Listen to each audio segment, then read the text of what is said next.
ভাই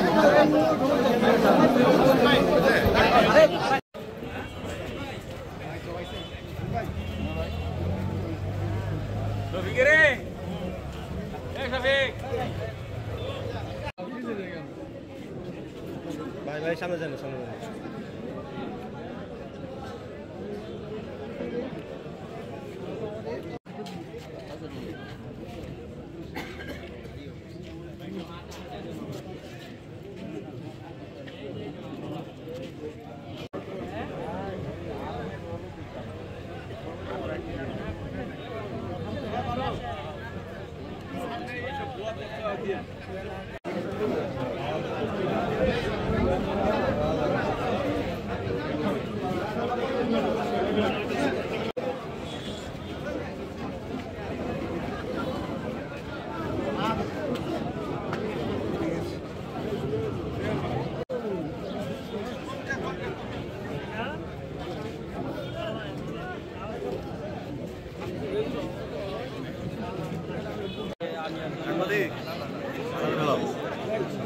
লারা দিও না, না লারা দিতাম না।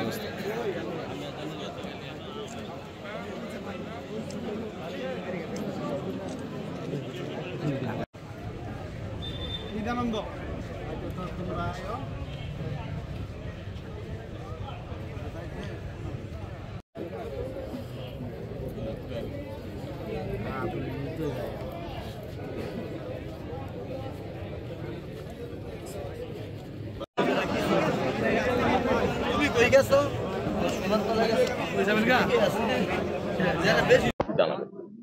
ধন্যবাদ সবাইকে। ঈদ মোবারক।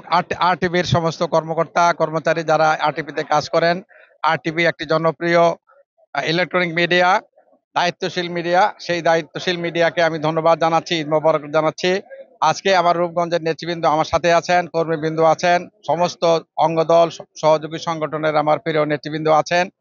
আমি আজকে ঈদের দিনে, আনন্দের দিনে এই কথাই বলবো, আমরা আজকে অনেক ভালো আছি, অনেক শান্তিতে আছি, অনেক সুখে আছি। এই কারণে যে আজকে আমার বাড়িতে আর পুলিশ আসবে না।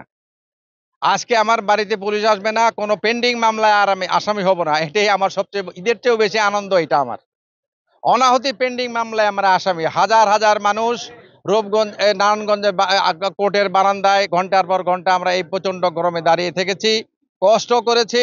অনেকে গাড়ি ভাড়াও ছিল না, গাড়ি ভাড়ার জন্য হাজিরা দিতে পারে নাই, সেই জন্য আবার নতুন মামলার আসামি হয়েছে। সেরকম একটা দুঃসহ অবস্থা থেকে আজকে আমরা মুক্ত হয়েছি। এই দেশে শেখ হাসিনার ফ্যাসিবাদী সরকারের আমলে আমরা কেস মামলা হামলার জন্য আসতে পারি নাই। আমাদের এলাকার একজন সন্ত্রাসী এমপি ছিল গাজী গোলাম দস্তগীর, উনি ঈদের মৌসুম আসলে আমাদের বিরুদ্ধে কেস মামলা দিত। আমরা নেতা কর্মীদেরকে নিয়ে ঈদ করতে পারি না, আমরা লুকায়ে থাকছি। আজকে কাজী মনিরুজ্জামান মনির ভাইকে পেয়ে আমরা অতি আনন্দ এবং আমাদের সব কর্মী আনন্দিত।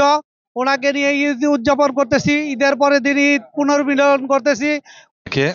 আপনারা জানেন যে ফ্যাসিবাদী শেখ হাসিনা জগদ্দল পাথরের মতো নির্মম অত্যাচার করে অন্যায়ভাবে 16টি বছর ক্ষমতায় ছিল, জনগণের অধিকার হরণ করে। আমরা রূপগঞ্জে এমন একজন সংসদ সদস্যের আন্ডারে আমরা ছিলাম, গোলাম দস্তগীর গাজী, যিনি জুলুম করে, অত্যাচার করে, হামলা মামলা নির্যাতন করে গায়ের জোরে আমাদের রূপগঞ্জে ঈদ তো দূরের কথা, আমাদের বাড়িতে পর্যন্ত আসতে দেয় নাই। এই ধরনের উৎসব মুখর পরিবেশে আমরা কখনোই ঈদ করতে পারিনি।